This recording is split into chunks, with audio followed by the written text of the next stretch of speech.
Working for your neighbor Randy, just maybe 5 doors down. We're doing his windows, gutters, pressure washing. Oh, yeah. Just knocking to see if you're open to get a quote while we're working so close. I don't think so. I mean, I got a bit of moss on the side here. But Is there any area on the roof you're not able to reach yourself that you might yeah, the want? whole thing. Well, I have a ladder to get up there. Yeah, for sure. Lift it. It's too heavy. Well, the one thing I do see is the moss that's on the roof. It's a little bit, yeah. It's not bad, though. I didn't see anything on the front. No. Usually when we do the moss, we include a gutter cleaning as well. You'd be looking at basically $200 for the gutters and an extra $200 for the moss. We would spray the roof, treat it, give you a 2-year guarantee the moss won't come back.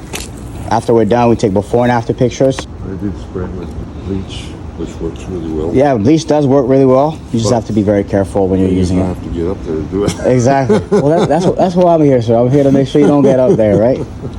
I used to be able to. That's what happens. The equilibrium with time, you know, it just, Well, you lose your balance. And then, like I said, I got a ladder to reach there. yeah. But I can't lift it. Exactly. It's too bloody heavy. So what do you say, sir?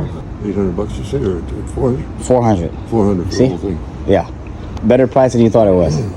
Well, if you got the time, you can do it. Yeah, we have the time. He can probably get to your house mid-afternoon, I'm thinking.